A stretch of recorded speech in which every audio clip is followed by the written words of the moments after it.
ba shi wurin mutanensa ya gudu a kan garinsa ya yaba tun da iyalansa ya gudu mahaifarsa ya yaba tun da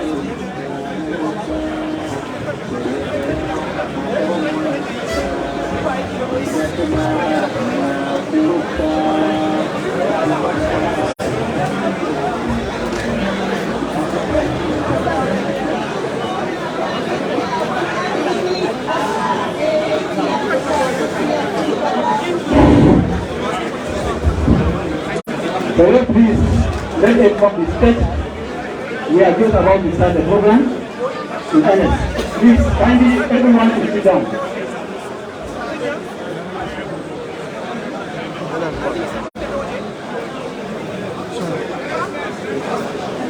Please, everyone should sit down. Let us behave maturely. We are about to start the program. Our guest is already around.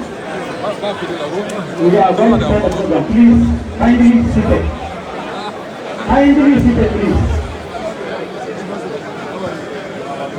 We are running out of time. We are running out of time.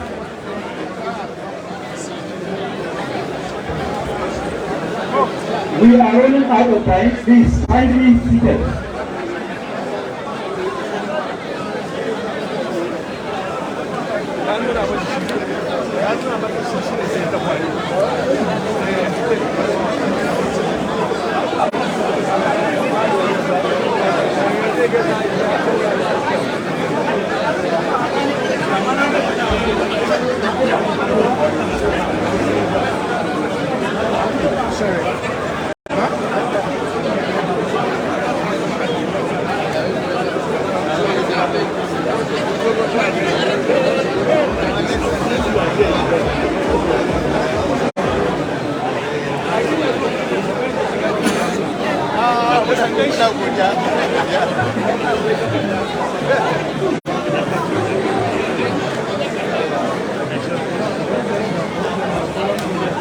Please, kindly seated.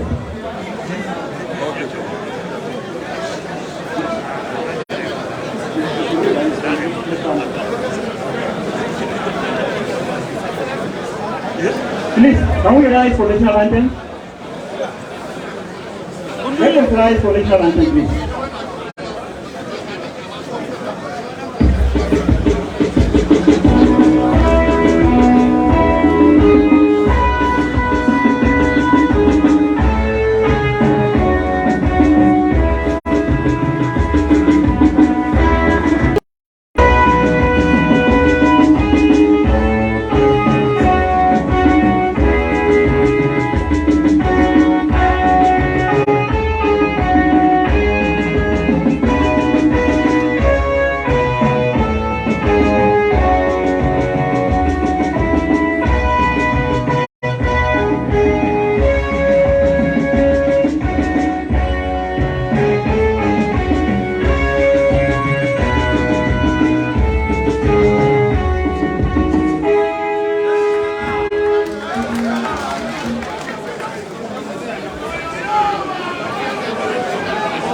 Let everyone be seated.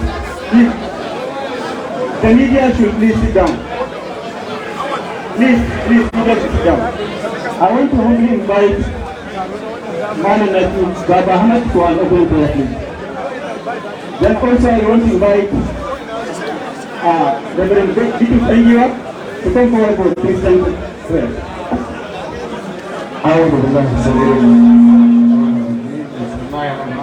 والصلاة والسلام على أشرف الأنبياء والمرسلين سيدنا محمد وعلى آله وصحبه أجمعين. أعوذ بالله من الشيطان الرجيم بسم الله الرحمن الرحيم إن الله وملائكته يصلون على النبي يا أيها الذين آمنوا صلوا عليه وسلموا تسليما اللهم صل على محمد وعلى آل محمد كما صليت على إبراهيم وعلى آل إبراهيم في العالمين إنك حميد مجيد اللهم بارك على محمد وعلى آل محمد كما باركت على إبراهيم وعلى آل إبراهيم في العالمين إنك حميد مجيد اللهم إنا نسألك الخير كله عاجله وآجله ما علمنا منه وما لم نعلم ونعوذ بك من شر كله عاجله وآجله ما علمنا منه وما لم نعلم سبحان ربك رب العزة عما يصفون والسلام على المرسلين والحمد لله رب العالمين.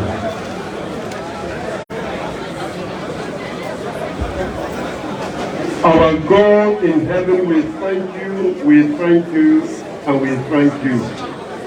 We thank you for this opportunity of gathering as Northerners. We thank you for your faithfulness and blessing this gathering. We pray that your presence shall be with us and enable us in all our discussions. We lift up your banner at this meeting and that bless our nation, Nigeria, and bless this gathering and bless everyone that is here at the end of this meeting, that your name alone is glorified. Thank you because you have heard us and answered us. This we pray in Jesus' name. Amen. Thank you very much for your wonderful prayer. I want to sincerely welcome our distinguished His Excellency Atiku and other important dignitaries. Time will not allow us because we are already out of time. This program is supposed to start and last for only 2 hours. Unfortunately, we are supposed to start by 1:30 and now it's almost 2:30. Therefore, you have to bear with us because we have the next session which will commence by 4. So we take allowance that we may send it 4:30, so we are running the program for at least 2 hours. And we want to strictly adhere to the time. We never allow the time to elapse because we have a critical problem. We don't even have the time. So, and as because of that, due to the number of distinguished personalities here, I don't think we will be able to mention each and every one. But nonetheless, we want to recognize very few people who are in our midst, particularly our elder segment. We have Alhaji Atiku Mohammed in here with us. We have Alhaji Bello Kirki, our VM Boshi. We have Alhaji Professor Ango Abdullahi. We have the other panels from the other heads of collaborating agencies. We have about 6 collaborating agencies who are organizing this very historic event because this is the first time that this kind of event is being organized, particularly to engage our presidential community with an interaction so that we can understand their vision, their mission for Nigeria and Northern Nigeria in particular. Therefore, it's not only important to Northern Nigeria, it's also very, very important and significant for the entire country. So on this basis, I want to actually draw attention. We have ground rules. Please, we need silence, please. We need silence, please. I want that we have ground rules, which I want to read to each and every one who is here in this hall.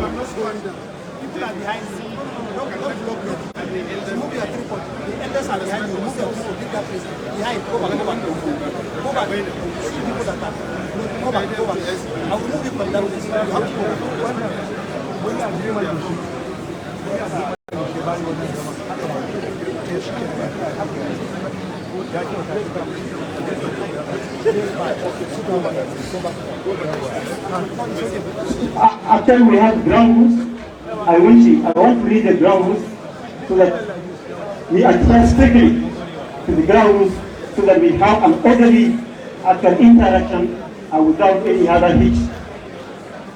First and foremost, participants should maintain utmost discipline throughout the meeting or throughout the interaction. Utmost silence is required. As you are hearing now, there is a lot of noise which can interrupt all the discussion of the interaction. Secondly, everyone should be seated.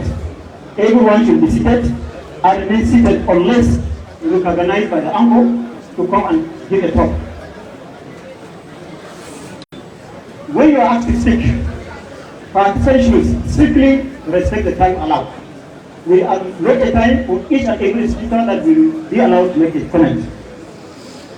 And secondly, since this is not a political rally, there should be no sharing, no yelling, no booing, and certainly no even raising him. All questions should be made in writing and submitted here so that we can hold it to the distributors. I also want to recognize in our midst the former president of the Federal Republic of Nigeria, Mohammed Sambu. You are welcome. I also want to recognize the vice president of the PDP. I'm sorry to not taking the name, please. It's not deliberate and it's an oversight. Vice President. Then we have in our midst also our distinguished chairman of Asia, Chief Arewa, a former minister, a distinguished personality. Then we have also another elder statement, Atiku. He's also here with us. I have seen a lot of former governors, serving governors, former ministers. We have even currently serving governor here with us, in person of Governor of Secretary State, Atiku. So we indeed, time, because we have run out of time, will not allow us to mention each and every one.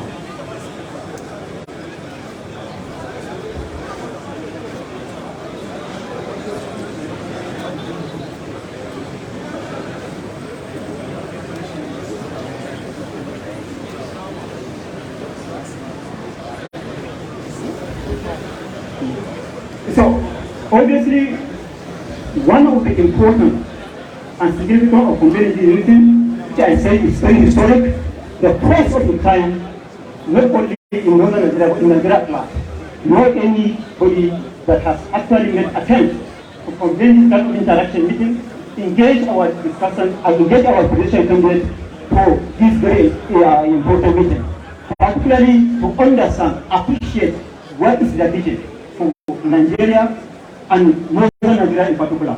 Nigeria is struggling with so many other crises, being economic, political, educational. So this note, on the experience to engage our presidential candidates. We are only engaging about 6. We have 3 today, we have 3 on Monday. We have already completed the first session with the presidential candidate of the PRP, Kola Adola. And now we are in the second session, which we are engaging the PDP presidential candidate, Alhaji Atiku Alberta, His Excellency, which everybody, you don't need any introduction. When you say Atiku Alberta, everybody wants to do. This is very important. And the participatory agency that actually come together to convene this meeting were 6. First, we have Ali House, which is a research center under Ahmed Bello University. We have Ahmed Bello Foundation. We have ACM Arewa Congressional Forum.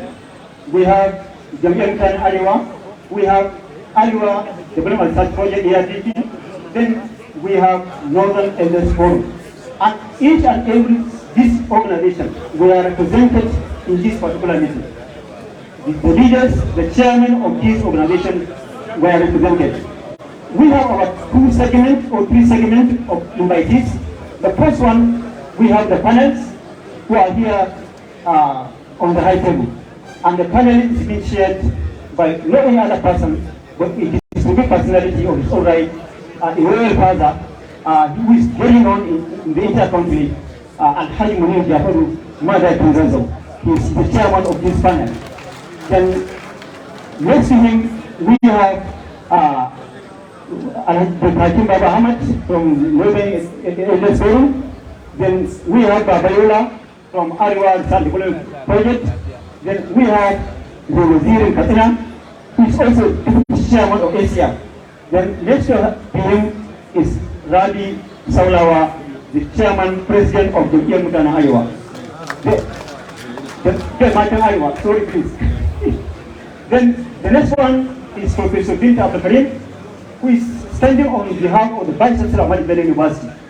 These are the 6 participating agencies that actually called for this interactive session. Therefore, we hope that in the next 2 hours we have very good interaction so that we can drive a lot and learn from our guests, who can now tell us, what do you have for the country? What do you have for Nigeria, or for Northern Nigeria in particular? How can you be able to address if you've been elected into the president of this country? How will you be able to address the myriad and plethora of crises and challenges facing this country? And how can he move this country forward? We need actually tell us within only the span of 20 minutes. That's only 20 minutes in which he can completely recap his vision, his mission of transforming Nigeria into a giant, not only in Africa, but in the entire world. Nigeria is a country that is highly blessed with abundant human and natural resources. What we are looking is a purposeful leadership. Therefore, it's on this basis that we can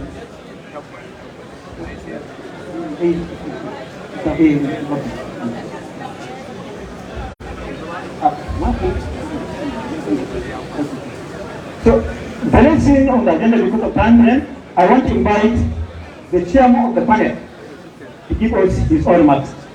Your own hands.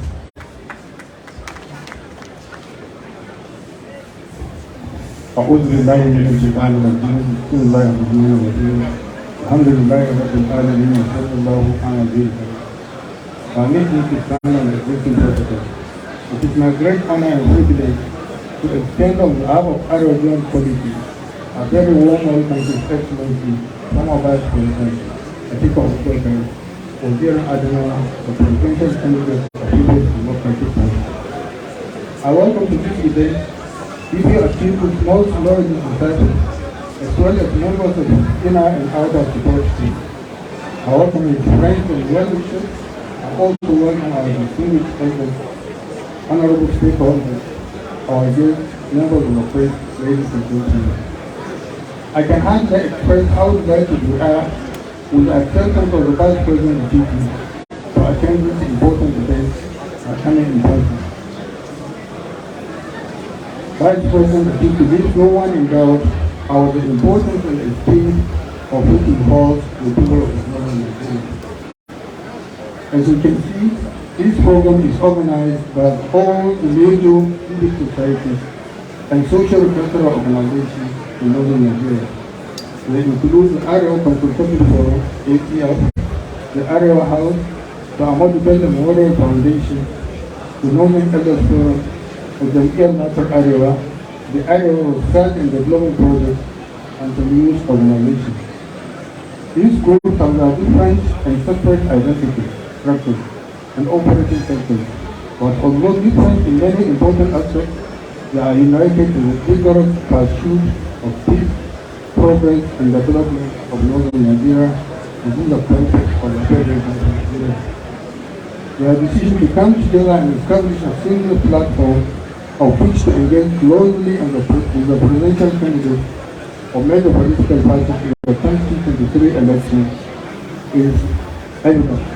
If any more is needed, as the people of Northern Nigeria will stand together whenever occasions call for it, independent of their core interests. There is no doubt that 2023 elections in Nigeria are coming at a time of considerable anxiety and frustration. However, the issues and the challenges in Nigeria are not the same, nor do they affect all parts of the country equally. In many cases, such as insecurity and violent crime, illiteracy, unemployment, mineral poverty, etc., situations in northern states differ quite markedly from those in the south of the country. Obviously, over our concerns and priorities reflect the challenges we face. Therefore, while we expect the meeting to enable us to take many of our most serious concerns, it will at the same time allow us to listen to our Excellency and to explain how we plan to address them, inshallah, when we become the President of Nigeria next year, inshallah. To help facilitate this dialogue, we have prepared a short memorandum in which we identify some of the more urgent issues and other matters of concern of Northern Nigeria people. In proceedings, when all is said and done, the outcome of this dialogue shall present a covenant between the incoming president and the Northern Nigeria. Once more, I welcome. Assalamu alaikum wa rahmatullahi wa barakatuh. Thank you very much, the chairman of the panel. And because of we have already wasted most of time, I think we want to skip the remarks by the chairman of the participating agencies. We want to go straight and invite our distinguished guest, His Excellency Alhaji Atiku to come and take his own speech within 20 minutes. Time is very, very important. You know, when you allow His Excellency to talk, you can talk for the next 1 or 2 hours. So I want to give you 20 minutes. You are starting at 2:43. Therefore, when you are 20 minutes, maybe I will touch you.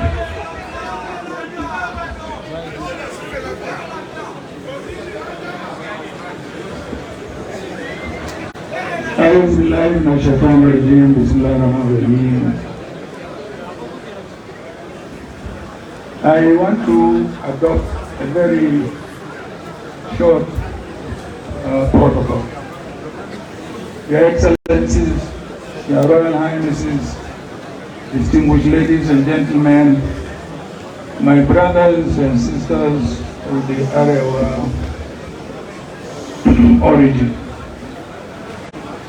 First of all, I want to apologize very deeply for running late.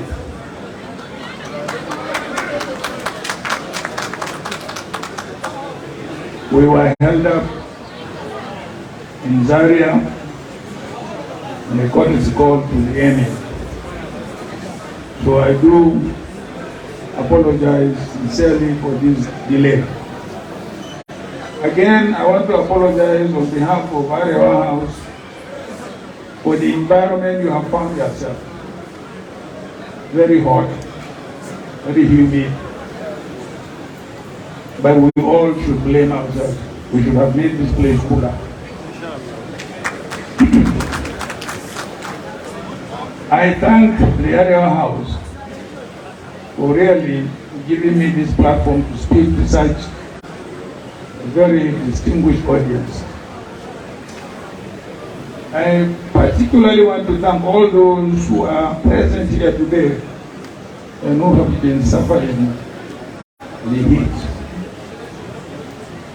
Your love for northern Nigeria is evident in that you have left your regular pursuits to be here to interact with us on issues that are germane to the progress of the nation and indeed to the entire nation.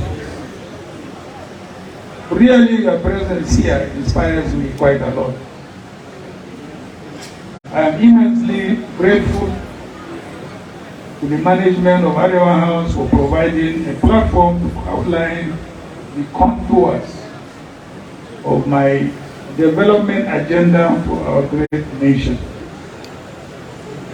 As I aspire to govern Nigeria with your support, inshallah, I find it necessary to unveil a policy document which encapsulates my vision for a united, prosperous society in which all citizens can realize their full potentials in a secure and decent environment. It sets out my policy priorities and my strategies for dealing with Nigeria's complex challenges. It is my hope that all those who aspire to govern Nigeria will be given the same platform to unveil their policy priorities and programs. As we go to the polls in February 2023, there can be no better opportunity for the public to interrogate our ideas and strategies to deal with a plethora of local and national issues from the mundane to the most complex, particularly those issues that have important weight on the future of northern Nigeria. I hereby present myself for that interrogation. You can interrogate me today. However, I would like to caution that northern Nigeria's current social and economic challenges call for sober reflection. The partisan politicking.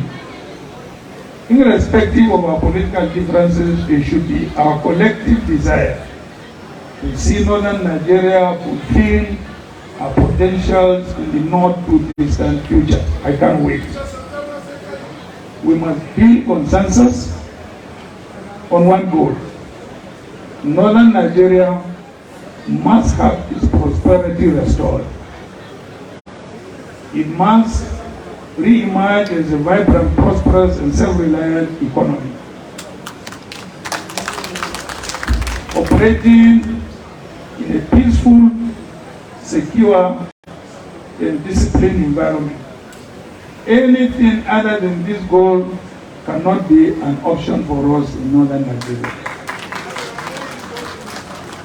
This way we share the dream of our leader and foremost nationalist, Sir Ahmadu Bello, Mr. Brown of Sokoto, and Premier of Northern Region, in announcing his 6-year development plan for the region.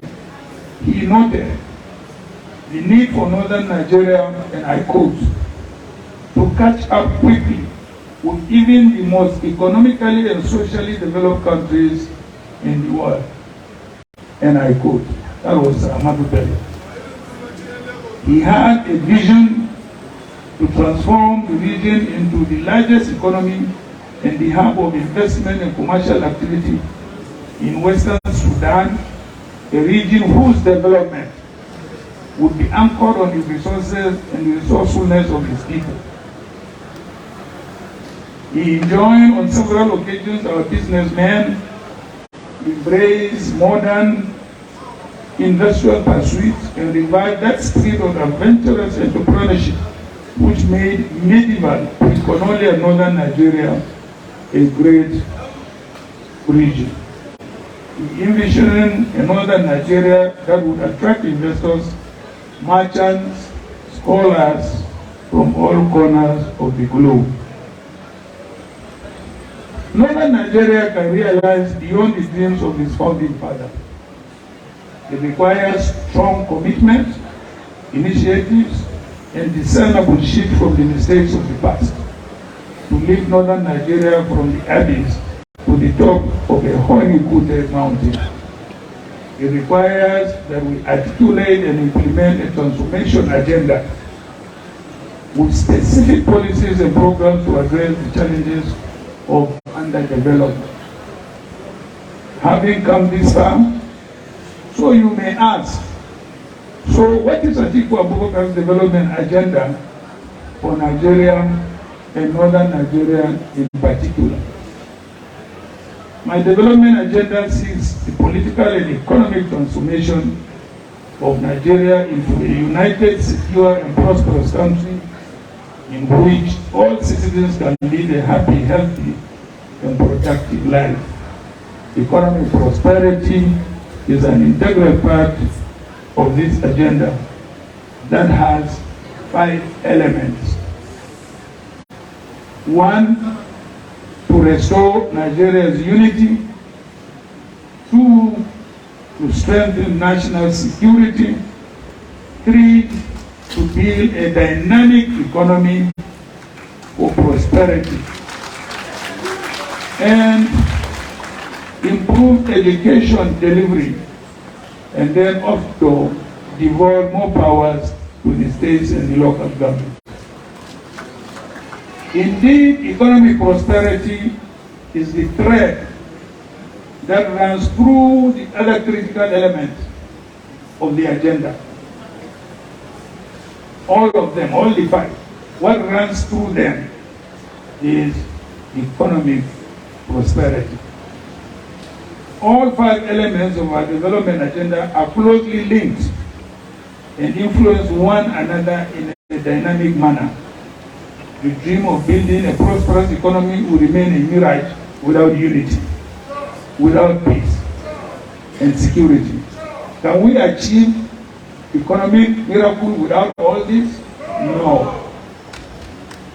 Indeed, security is key to creating and sustaining an enabling environment for economic growth.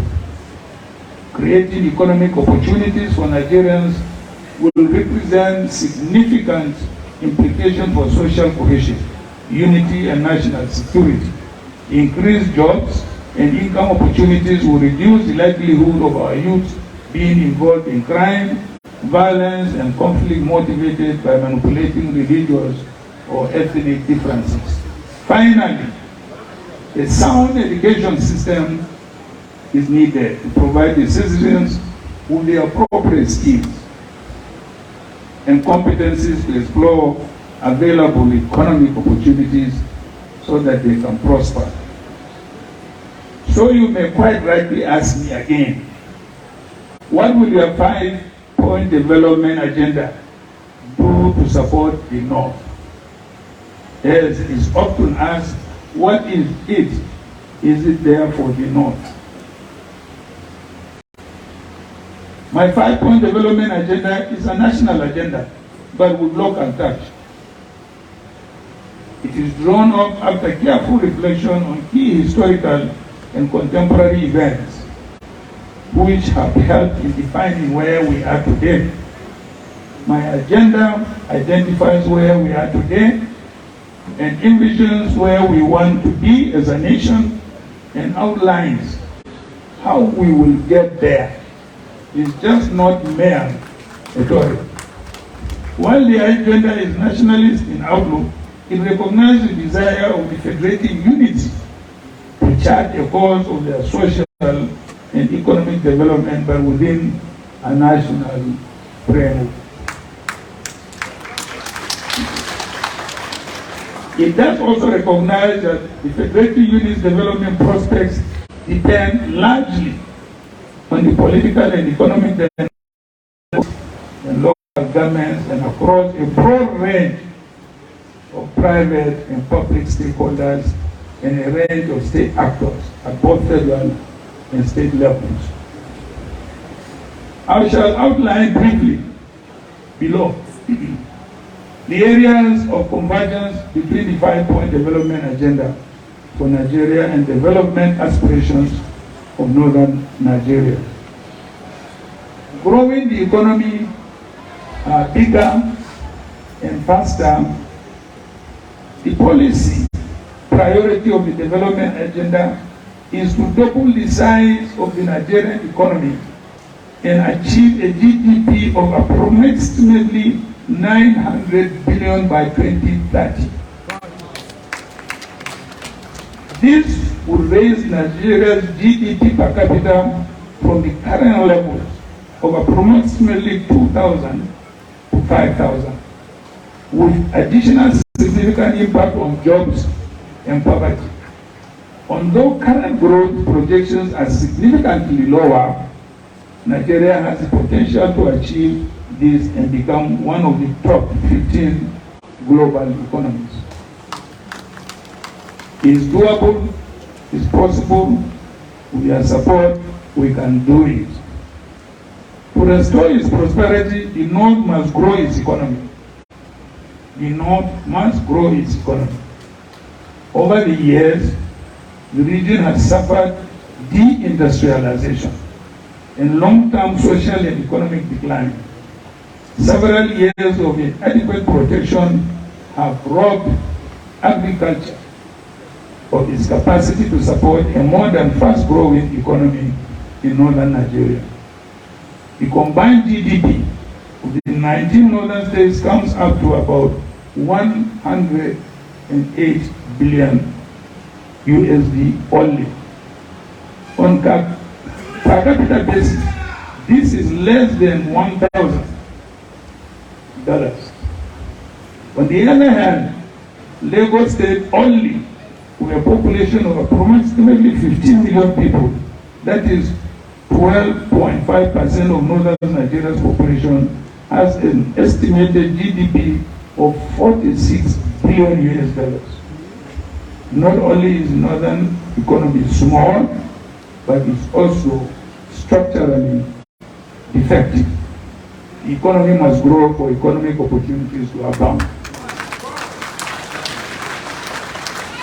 The next item that fits into this chain is the development of our infrastructure.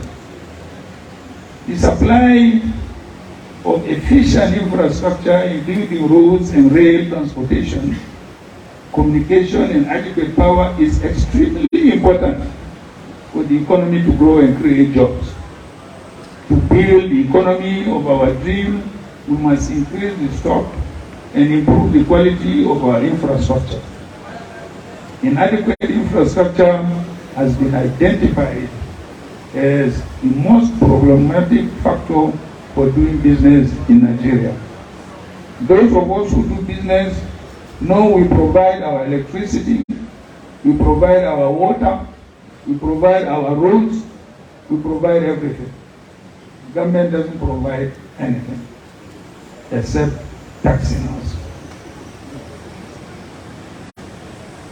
In terms of actual spending, Nigeria currently spends less than 1% of its annual GDP on infrastructure as against the required levels of between 3 to 5% of annual GDP. This shortfall has created a deficit estimated as $3 trillion over the next 30 years. The public sector does not have the resources or expertise to deliver, while our infrastructure financing requirement is approximately $100 billion per annum. Nigeria's annual budget is only approximately $30 billion. Big deficit.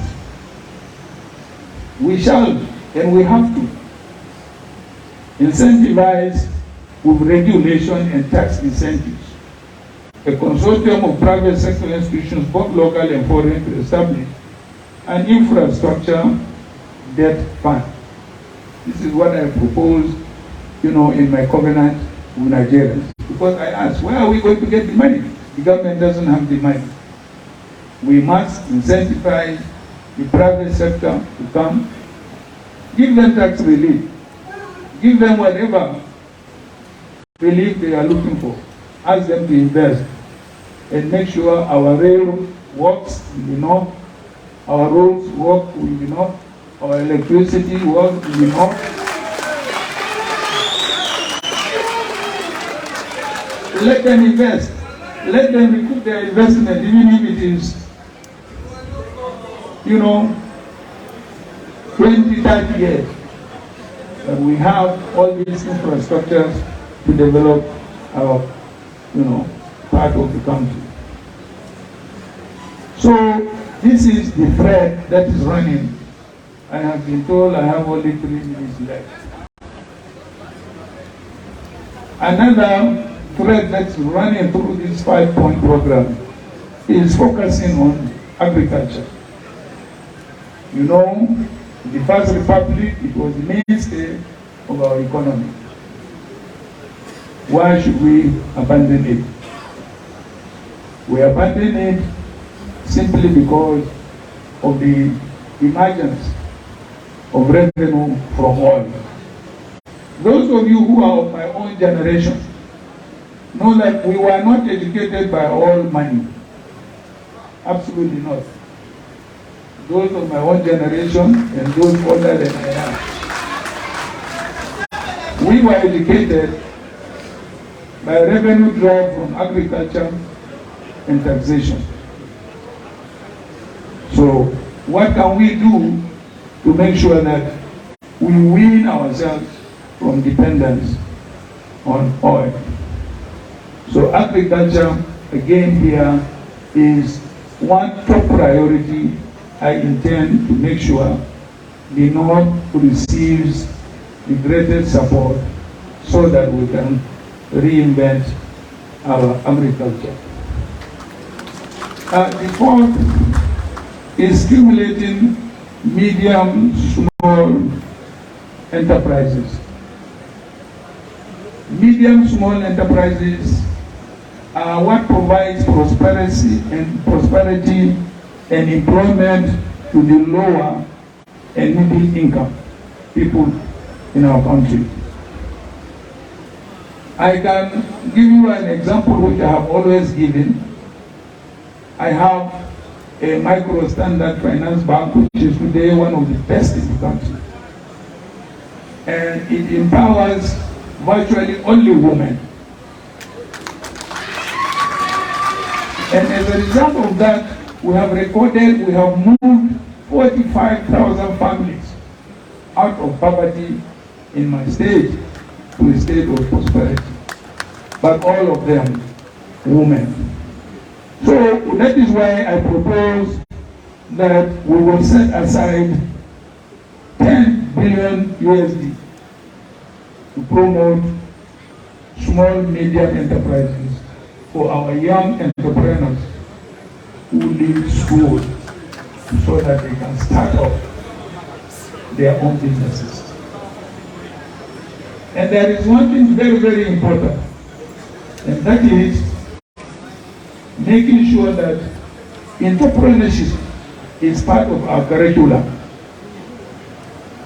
If you have attended my university in Yola, whether you are studying law or engineering or political science, you must find that you must study entrepreneurship. It's a compulsory subject.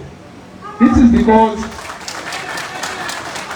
we want you, when you come out, you don't have to look for a job.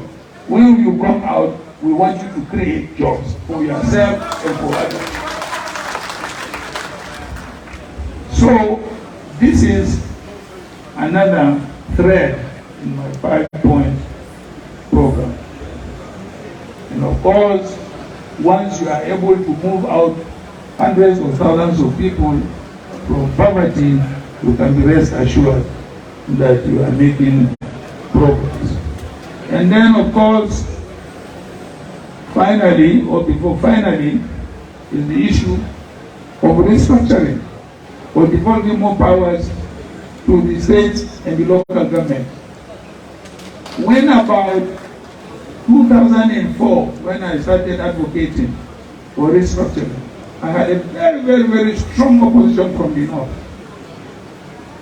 Very strong.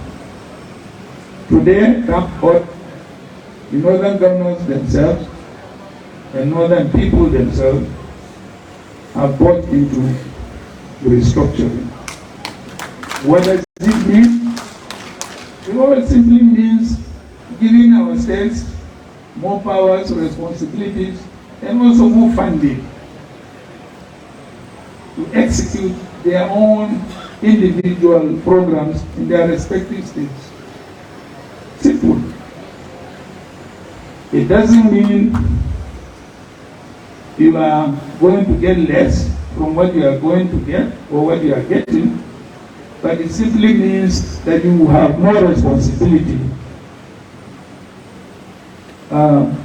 as far as governance is concerned. And then, of course, the last but not the least is the repositioning of our educational system. In the old northern Nigeria, there was no dropout. There was no dropout. Those of you who are as old as myself or older than me can testify. No dropout. You see, the first set, you go to government college, either Zaria or Kefi, or then secondary technical, this Kaduna Polytechnic. The second, you go to provincial secondary school. The third, you go to the craft school. In the craft schools, that is what have become polytechnic. You learn your city and guild. The fourth, you go to the farm centers. In the farm centers, you are trained either in animal husbandry or some form of trade, so that by the time you leave the center, you are given a capital. So Ahmad Bello used to approve, capital for them. So at the end of the day, no dropout.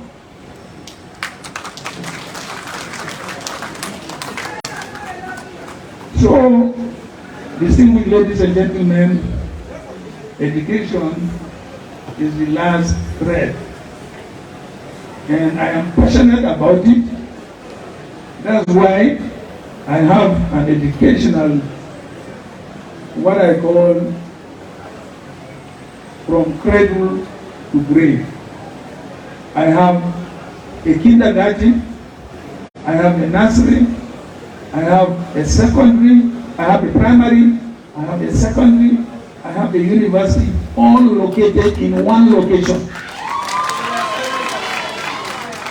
So you can start as a baby until you get your PhD, and then you teach in the same university, you retire there, you die there, and you are buried there. So that's what we call from cradle to grave. So for me, education is fundamental, is non-negotiable. Non-negotiable. So my fellow brothers and sisters in the Arewa community, I am an optimist. I believe we can unite and do it together and propel northern Nigeria or northern states to a higher level of prosperity, peace, security, and unity. I want to thank you very much for giving me this opportunity, and I can now have the privilege to answer your questions. God bless you all. Thank you.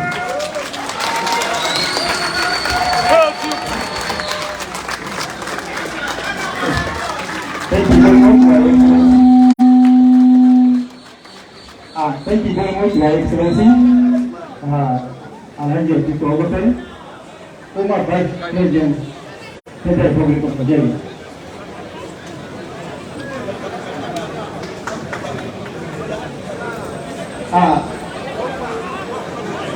We are listening carefully to His Excellency, Alhaji Atiku, and now we want to go to the second segment of the interactive session, which we want to start with the panelists.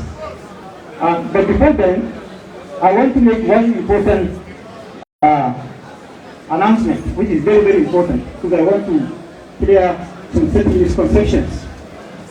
We had a first session in the morning, which was not aired, actually. But now, this program is being aired live.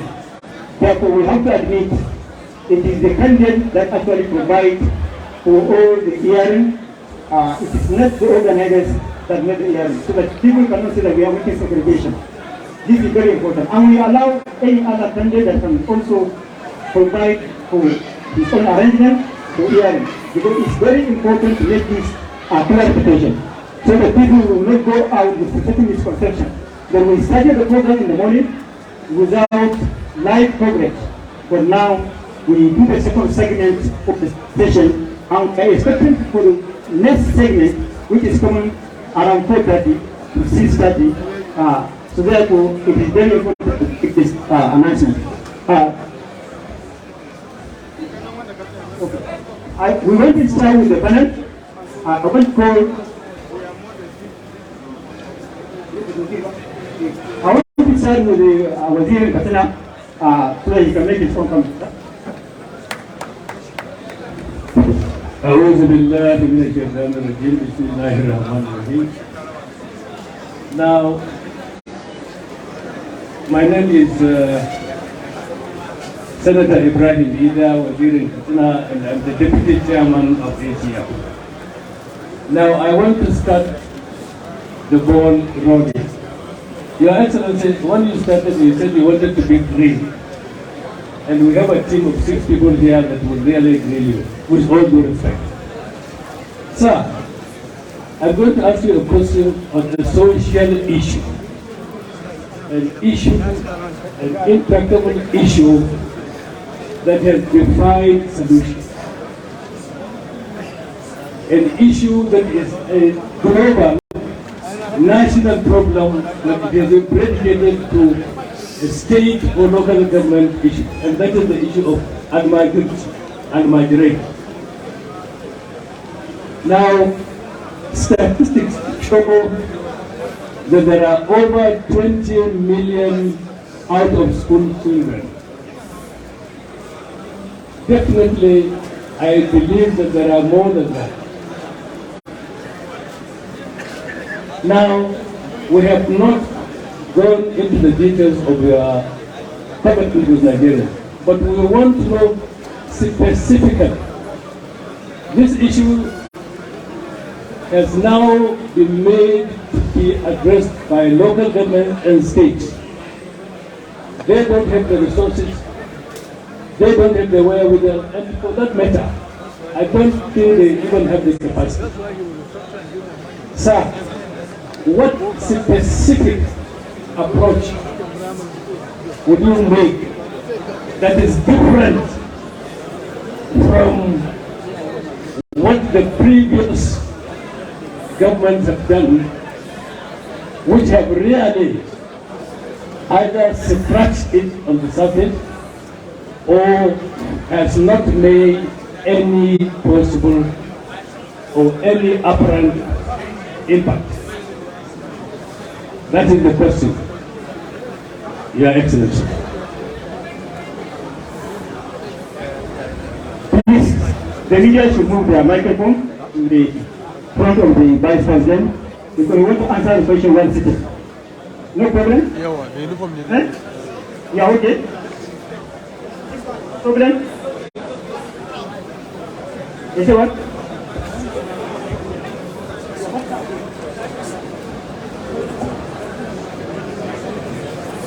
Ya tashi wurin zama 'yan jarida ne kawai ya tashi a wurin.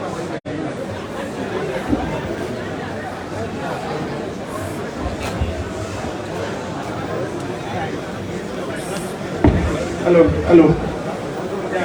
Can I have your attention, please? Please, we need absolute silence, please. We need absolute silence, please. The Waziri of Kaduna has asked me a question on the issue of the Al-Mahdi space. Yes, it is true, according to UNESCO, we have about 20 million out-of-school children in Nigeria, and most of them in the north. I believe you don't need magic to resolve this problem. What you need is commitment and investment in education. I want to give you an example of what happened to me. In 1999, when I became vice president, I went to visit my village. I found that the only primary school that was still standing was the one I attended, which was established in 1954. And it had more than 3,000 pupils.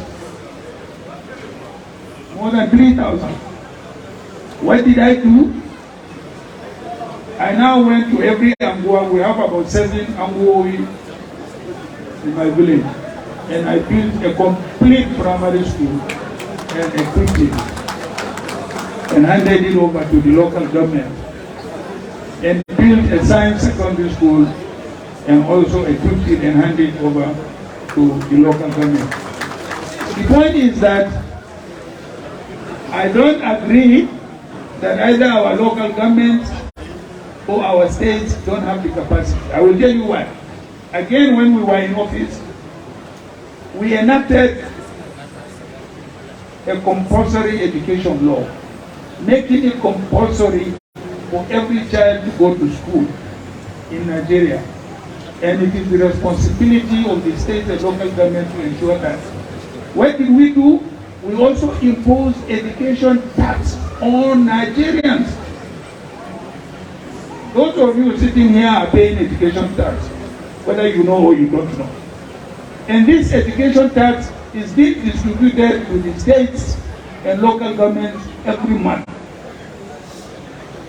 How do we get them to make sure they utilize those funds to make sure there are enough schools?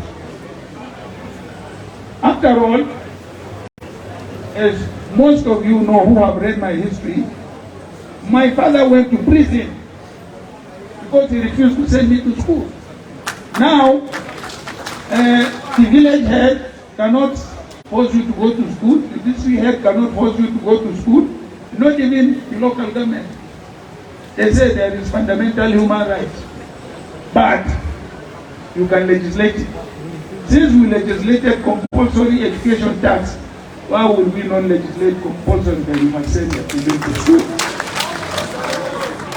So I don't agree that we don't have the capacity, either in terms of manpower or in terms of funding to do it. We have made the funding available. When I was vice president, I summoned all the northern governors here, this Arewa house. I set up a committee under Professor Adamu Bake. How can the northern states catch up with their counterparts in the south?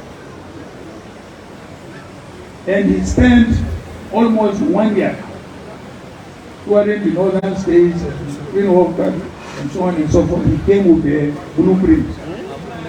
I invited all the northern governors here in this Arewa house, and I handed over the blueprint to each governor. Go and implement it. If they had implemented those blueprints, we will not be where we are today. There will not be all this terrorism and so on and so forth. No. So we have what it takes. What perhaps we have lacked was the capacity and also the leadership. Me, I will not be president and sit down and see you do this work. I will not sit down and look at you. I will make you do your work. Not that anything, I will make you do your work. Finish.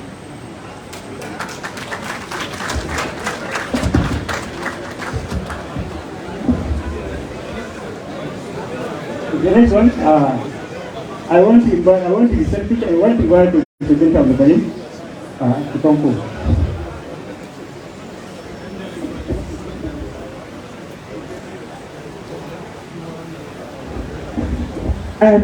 My brother Wazir, you are welcome. My name is Eendears-memorial from Ahmadu Bello University. I have this to ask. The National Biodiversity Action Plan, the Act on the Corruption of Water, the Clean Air Act, the Niger Delta Commission, the Lake Chad Basin Commission, the DGW Commission have everything in common. That is to improve the livelihood of Nigeria. That's the alternative livelihood package. In your speech, you have an agenda of between now and 2030, which is just 8 years.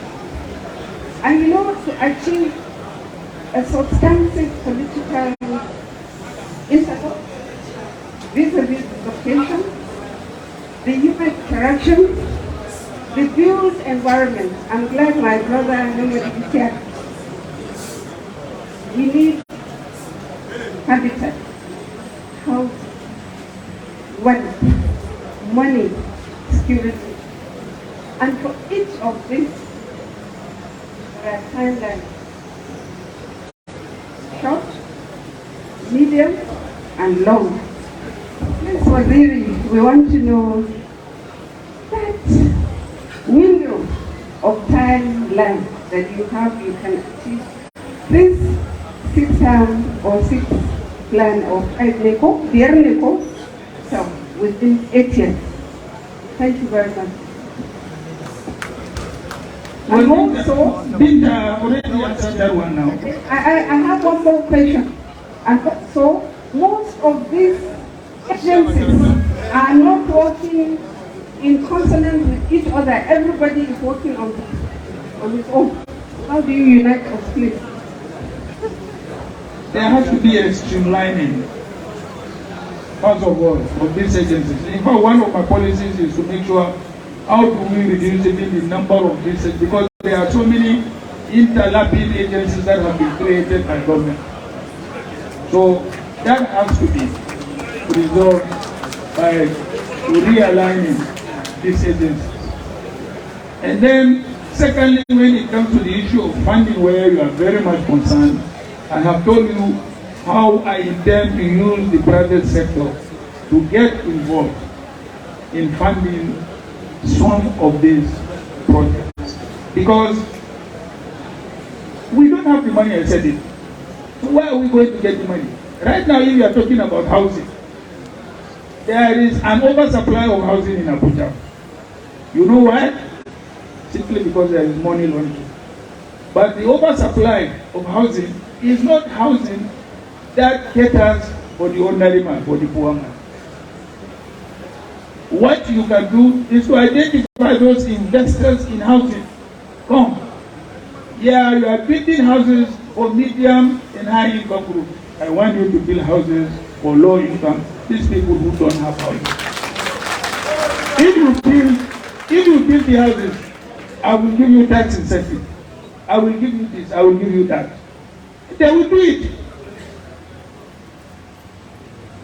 They will do it. The point is that, well, I hope, pardon me, if I'm approaching governance like a businessman. I am a businessman. But governance nowadays is managing business.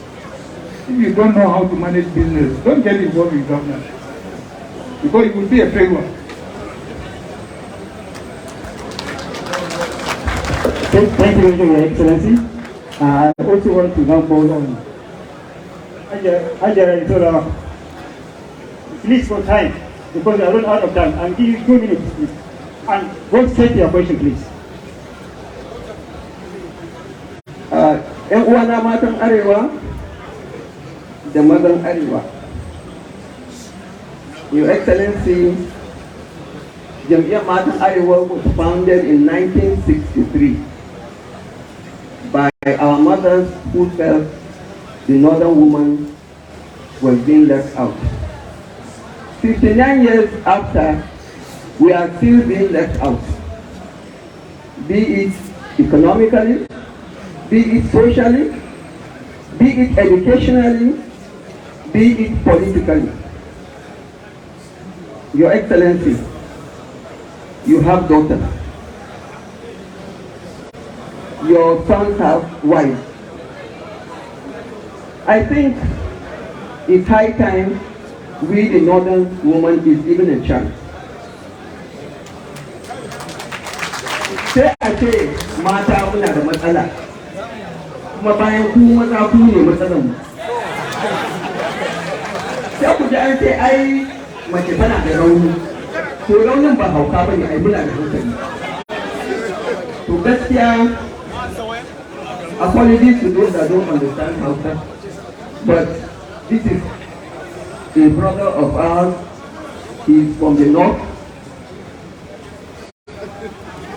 He is a son of the soil. He understands what I'm talking about. And I think we have taken enough. Politically, look at Northwest. There is only one legislator, female legislator in Kaduna State. There is none House of Assembly. There is none in Kano.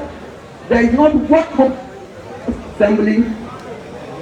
Oto, Kebbi, Zamfara, Gawa, and even in we can say we are Kambiyabude. There's only one, and she's still struggling for her seat. Politically, they will say, well, the form is free. I think, my sister, the form is free. But at the primaries, that's where you people bring us down. Well, that's the name of them. Now, I don't think there's any chairperson of any political party that is female. Is there? Is there in PDP, sir? I think Mr. Ayu is here. Time. Let me finish it. Time. Any political party, they will give you woman leader, and they say that needs with the women. That woman leadership should be dissolved. We don't want it anymore. Maybe if we abolish it, maybe one day there will be a female chairperson in the party. We have a lot of our grandchildren that are uneducated. We have so many problems. We have early child marriages. Health-wise, we have women in the local areas, in the rural areas that die while we don't. We have so many problems. And you are one of my problems.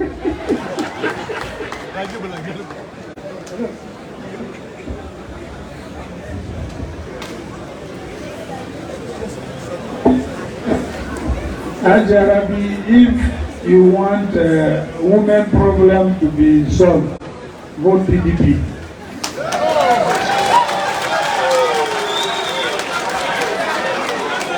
Because we are the only government or administration that have met the very minimum of the Beijing Declaration of 30% women representation, either in cabinet or in higher education. And in fact, if you vote for me, you will get more.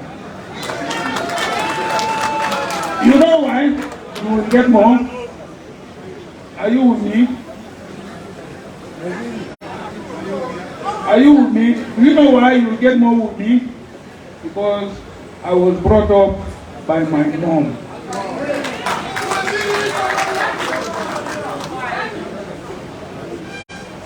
After my father died long time ago.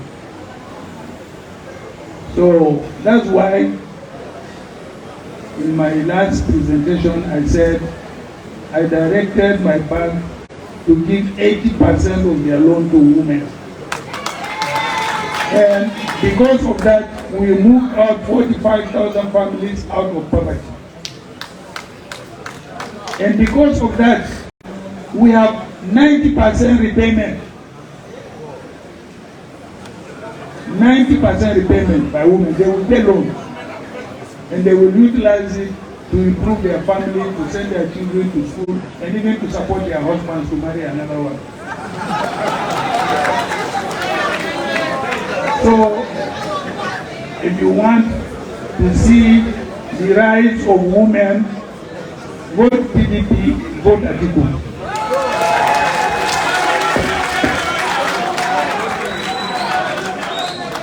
Thank you very much, Your Excellency.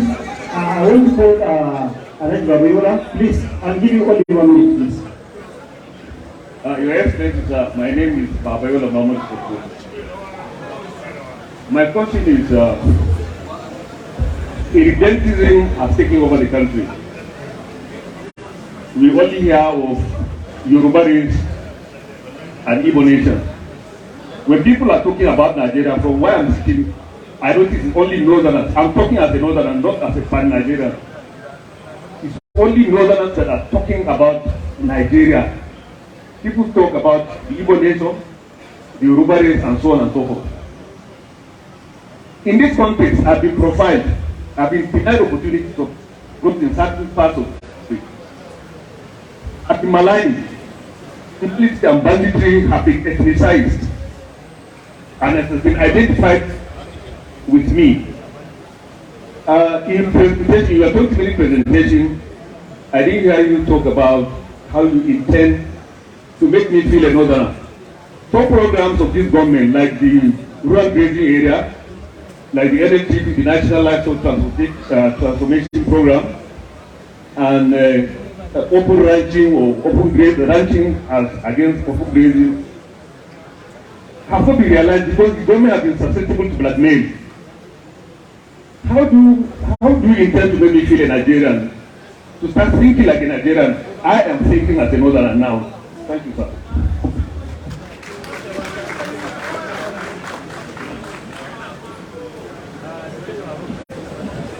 Thank you very much. To be honest, we Northerners always think about Nigeria more than other parts of the country. This is simply because we are multi-ethnic and multi-religious. There is no any other ethnic group in the southwest other than Yoruba. There is no any other ethnic group in the southwest other than Igbo. So that's why they identify themselves as Igbo nation, Yoruba nation, whatever nation they call themselves. But in the north, what are you going? You can only identify yourself as a Northerner because we are multi-ethnic and multi-religious.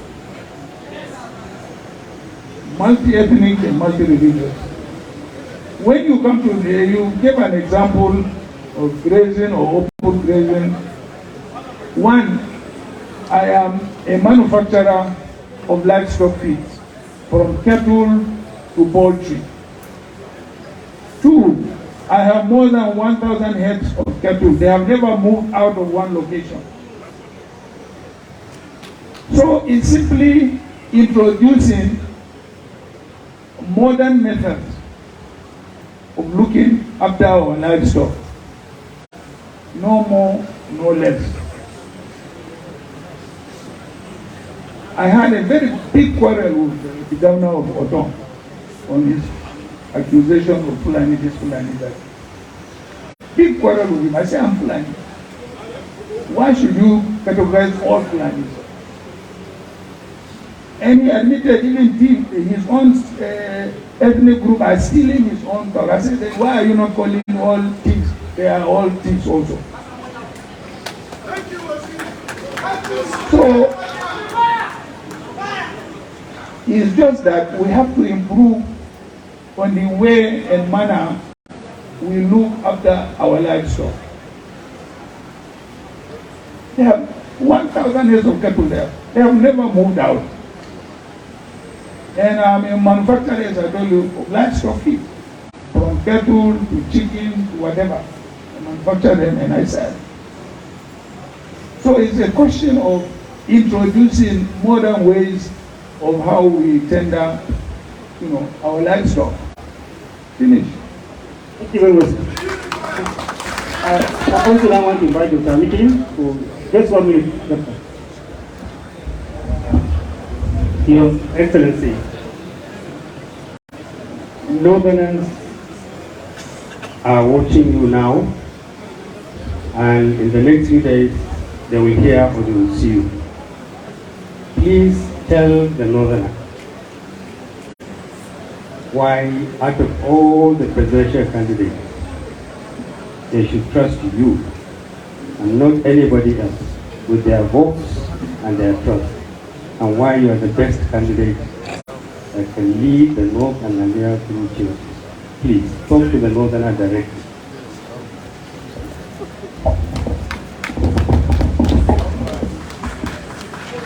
Well, Madam Northerner. Oh, Madam Northerner. I have been in politics now for 3 decades.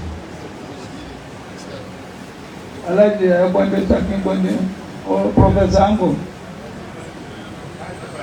35. And I have traversed the whole of this country.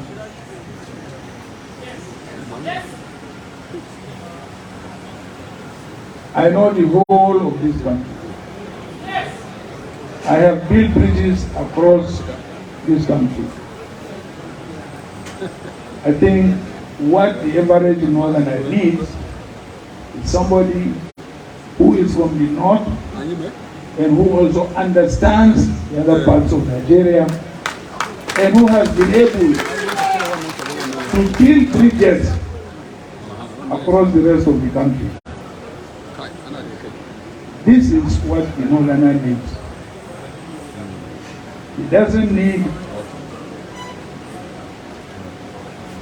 a Yoruba candidate or an Igbo candidate. This is what the Northerner needs. So I believe I stand before you as a pan-Nigerian of Northern origin. Thank you very much. Please. We are running out of time. We want to invite our 2 people to comment. Then thereafter we have about 2 or 3 questions from the floor, which is very, very important. The last session we didn't answer any, allow anybody from the floor to make a question. But before that, I want to call Chief Arewa. I want to give you 2 minutes. I want to give you 2 minutes, please.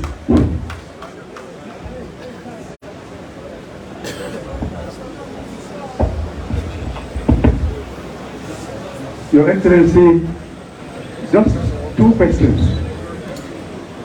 How can you help the local government system to perform better? Because right now, most of you will agree the local government system is not working in many states.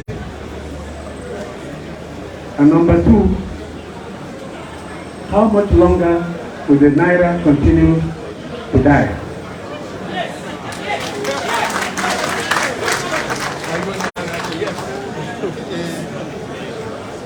Your Excellency, we are the same generation and we knew the Naira was $1.50. Today it is 740 Naira to $1. Is there any way of controlling the appetite of Nigerians for irresponsible importation? Because if we don't, this is how the French Revolution happened. Unnecessary devaluation of their currency for too long. Thank you.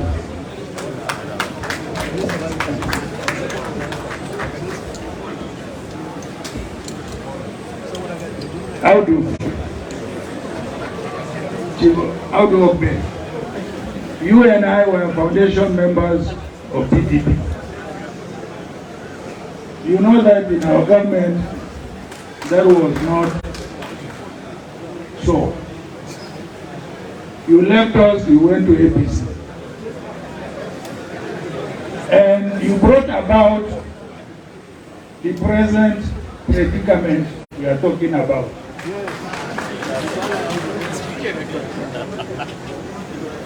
You know that PDP has the capacity to definitely correct these challenges that have been brought to us by APC. We did it before when we came in 1999. We lifted the economy from virtually from bottom to the top. Nigerians said we didn't know how to do it. I think they said there is a after program where they say when you have 2 wives, you know which one is better at it. So Nigerians have now tested PDP and APC. Yawa, Jiki Magai.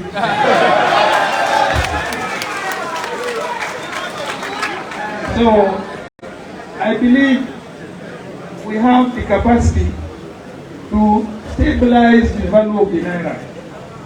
When it started sliding down, I cried and cried. I said, look, it is time we stop this. It is time we merge the parallel market with the official market. But then that has not been done. We now have maybe about 4 exchange rates. I've never heard of it. I'm not an economist, but I listen to economists. And every economist that I have listened to have told me that it's wrong. So I believe we have the capacity and we have the experience to match the exchange rate to a level where international investors will be comfortable to bring in their money, and also Nigerians themselves will be comfortable with the value of their currency. Thank you very much, Excellency. How do we help the local government system be more efficient? Again, I want to go back. When I was Vice President, I used to be in charge of local government. So, and I directed the Ministry of Finance.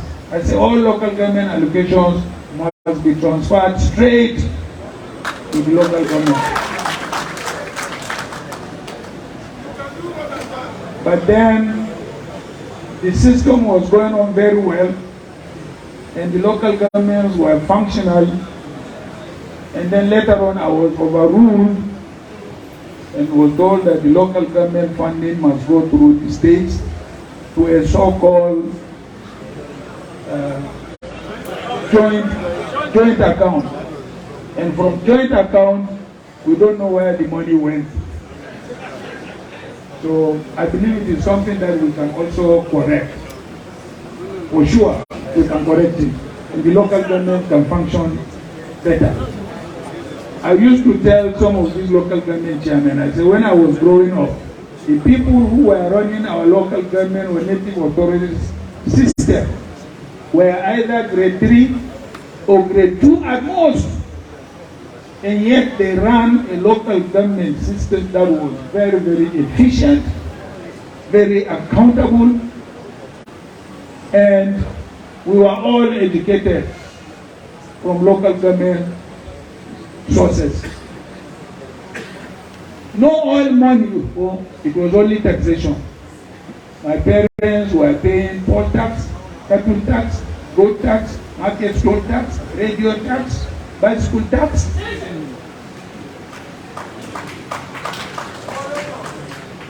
This was all the sources. Abi, those of you, my elders who are here, Waziri, Bauchi, and others. These were the taxes that were the local governments were collecting. There is no allocation at all.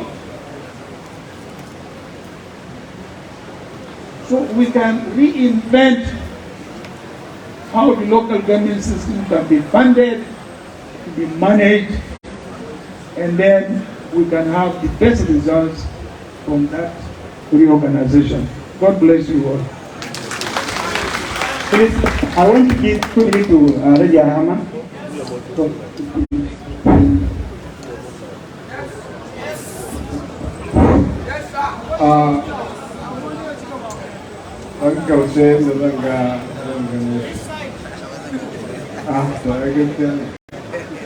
My name is Sudahama. Waziri and the candidate of the PDP, I would like to follow on the question raised by Babayola Togo.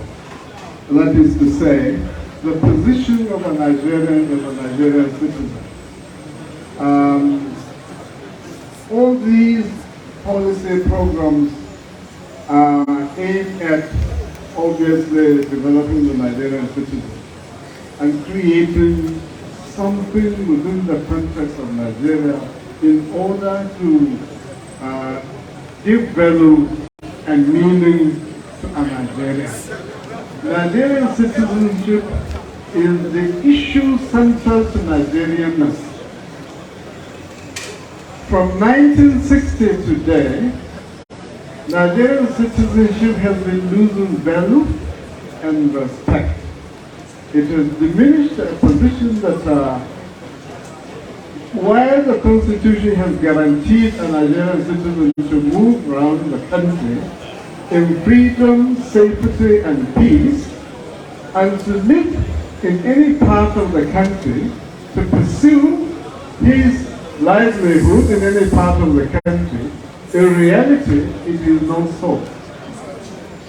It is not only now within the context of Nigerian territory, but even within the international community, Nigerian citizenship is losing its value to the degree that visas are not being given to Nigerians by many countries today. So I'm wondering what the former vice president and candidate would do with his experience to help restore that dignity, that value, that meaning of Nigerian citizenship.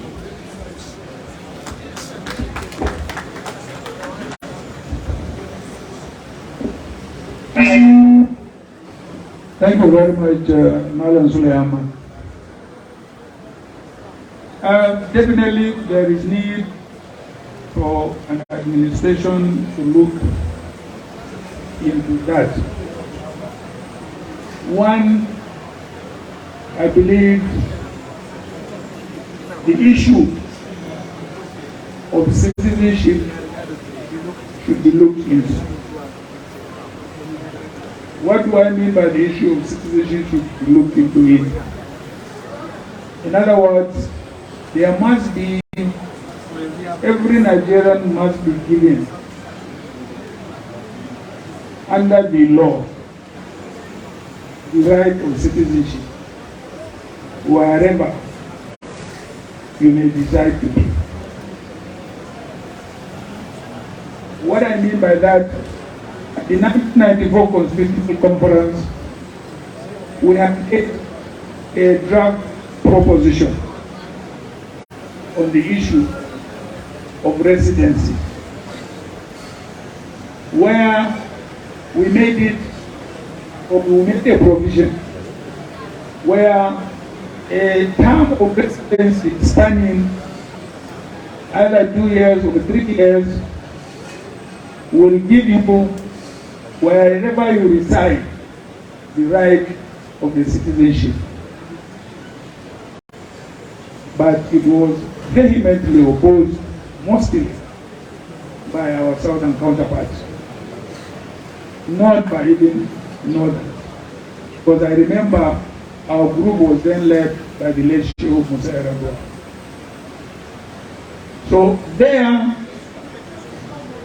if you could also recollect, in one of the transitions of President Babangida, in one of his transition laws, there was a provision which made it your right to contest an election once you reside in a locality for 2 years and you are paying your taxes and so on and so forth. But of course it was a transition provision. So the moment that transition, and you know IBB had several transitions. So the moment that transition was over, that law lapsed. So I think the process of nationhood is a continuous process. Up till now, after more than 200 years old, there are still some parts of the United States who are saying they don't want to be part of the States. So it's a process of nation building. I am optimistic with a reasonably responsible and just leadership that can give every part of this country a sense of belonging. We will achieve, and we can achieve, nationhood.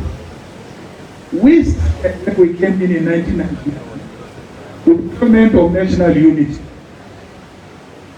If we had not formed that government of national unity, there wouldn't have been peace and stability, and we wouldn't have been able to govern.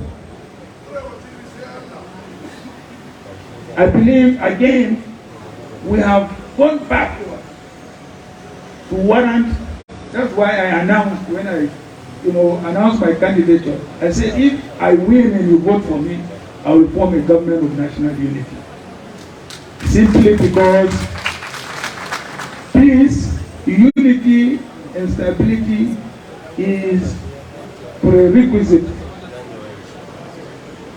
for a purposeful government that can bring about prosperity and unity. So I believe it is achievable and we can achieve it. We should not lose hope on that because some people are negative in their tendencies. We can't stop them from being negative. We're in a democracy anyway. So even as of today, there are some people who are agitating for breakup in the United States after 200 years of independence. God bless you all. Thank you. Your Excellency, we are very grateful. There is one important question somebody sent from the group, and that question has the issue of corruption. He raises that one of the biggest problems in this country is the issue of corruption. How can you deal with the issue of corruption when you are being elected as president? Well, the issue of corruption or dealing with corruption is multi-dimensional.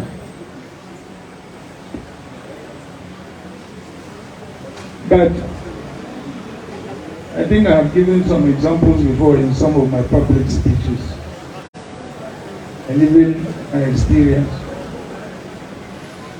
When we came into office, we had evidence from the investigative bodies of list of people who stole money and where the money was being kept. So I walked up to the president and said, Mr. President, you know what? So what? I said, if we say we are going to prosecute all these people, we will spend the next 10 years until we leave office. We will not jail them, we will not get the money. He said, so what do you propose? I said, I propose we set up a panel to call each and every one of them confidentially. And he set up a panel, he made me chairman, made the Attorney General a member, made General South National School a member. And we started calling them one by one. He said, okay, we have evidence they have stolen so much. This is where the money is. Return the money. We'll give you 2% or 5%. And within a few months, we collected 2.8 billion US dollars. 2.8 billion US dollars. Since then, no government has been able to recover stolen money. And some of the governors and so on and so forth. This is one way you can deal with corruption. Another way you can also deal with corruption is to make sure that the loopholes that allows public officers to be corrupt are blocked. The loopholes that are in our system or in our procedures that allow public officers to steal money. You cannot be sitting down as, let's say, head of state, and you don't know what their ministers are doing, you don't know what their directors are doing, you don't know what anybody is doing. Not possible. Anyway, not with Atiku. Maybe with somebody else. Thank you. Thank you very much. I want to call you. Just give you 1 minute, please.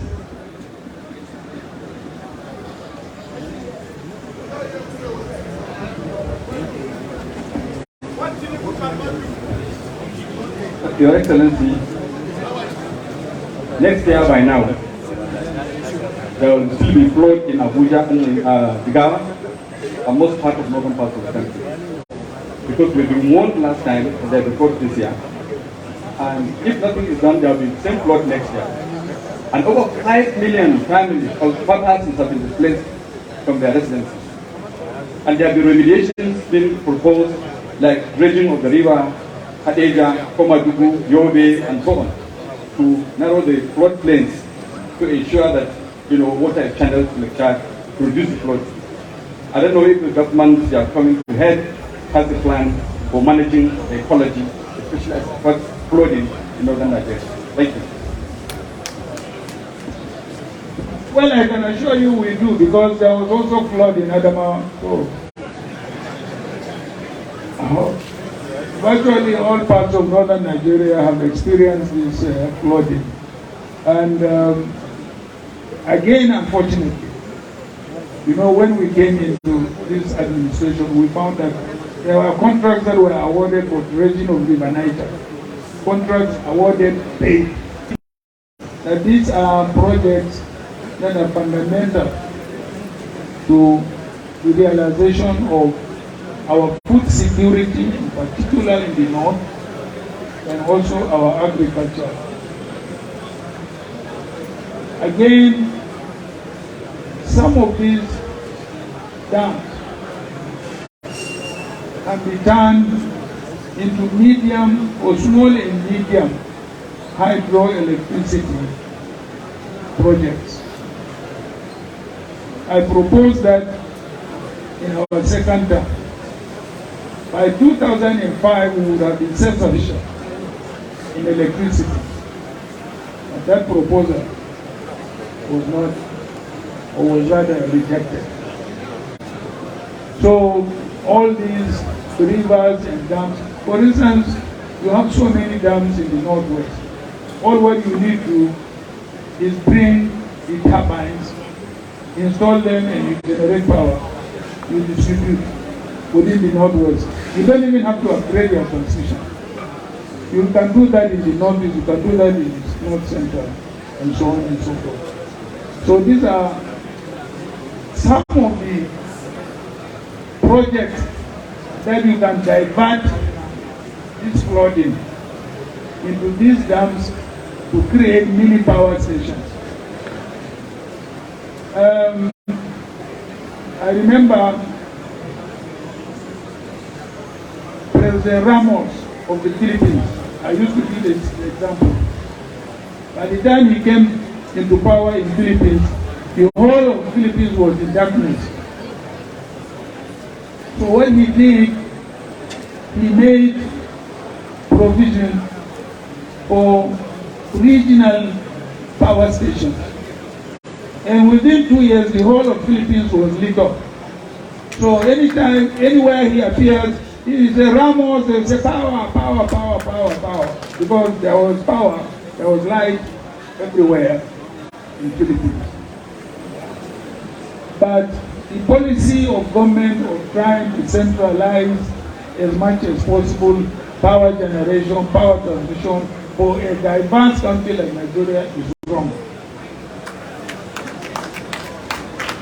Thank you very much. We are virtually coming to the end of this program. So we are going to the next important segment, which is presentation of the framework which has been developed by this group, which will be submitted to His Excellency, the PDP presidential candidate, Alhaji Atiku. I would like to invite Professor Angad Lawi, Chief Audiobe, Barrister Zara, to come and make the presentation on behalf of the groups.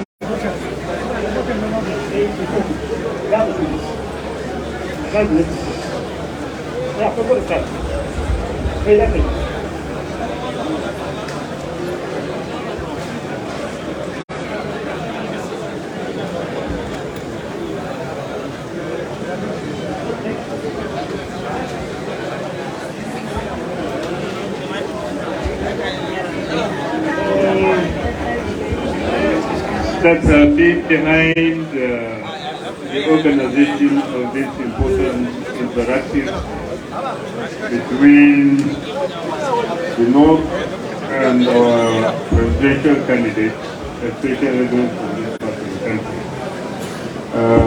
They have prepared something that they think the candidates will carry through, and it is my honor and privilege to be assigned the handle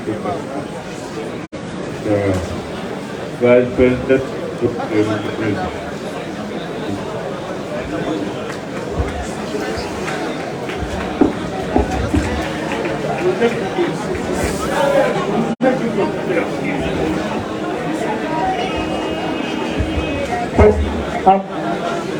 Quickly, there will be a vote of thanks by Dr. Atiku Ahmed.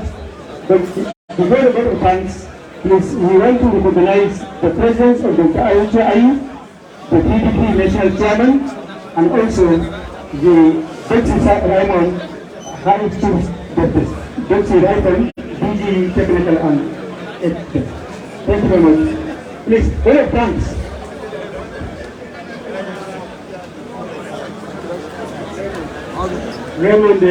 Chief Raymond the Kwesi will offer the vote of thanks. Chief Raymond the Kwesi. Chief.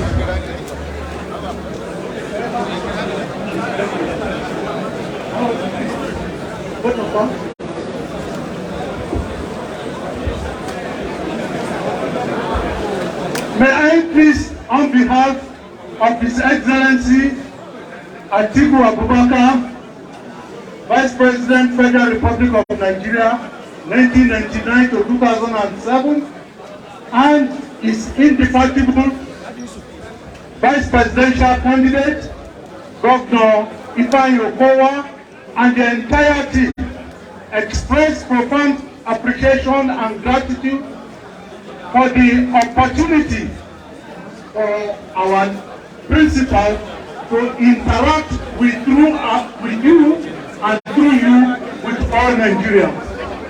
We believe that the candidate to vote to resolve the challenges of Nigeria is definitely Atiku Abubakar. God bless you. Thank you.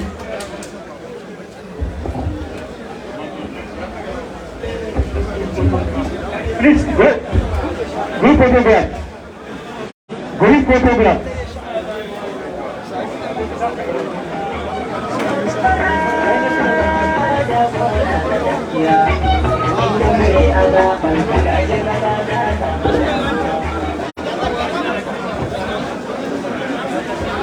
Please, national anthem.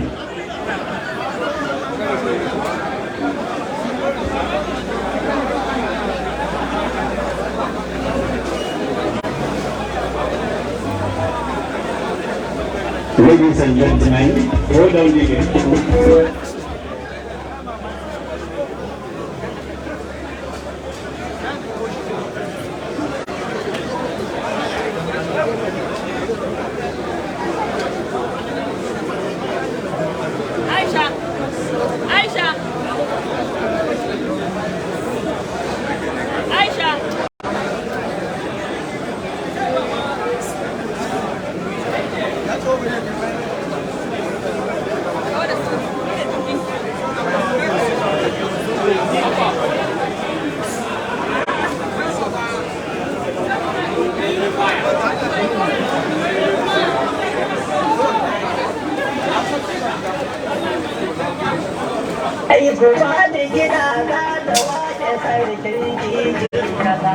Baba Atiku, Baba ta so kare kaza. Dakari, tadi kata. Jabora na gaskiya. Min yi kure azaban ka gashi kaza ta samu damuwa. Min yi kure azaban ka gashi kaza ta samu damuwa. Min yi kure azaban ka alƙalai sun samu damuwa. Lauyoyi sun samu damuwa. Mun yi kure a zaɓen ga sojoji sun samu damuwa. Mun yi kure a zaɓen ga ɗan sanda sun samu damuwa. Mun yi kure a zaɓen ga gamsu kone sassa damuwa. Mun yi kure a zaɓen ga ɗan fitarori na ta damuwa. Mun yi kure a zaɓen ga ɗalibai sun samu damuwa. Mun yi kure a zaɓen ga likitoci na ta damuwa.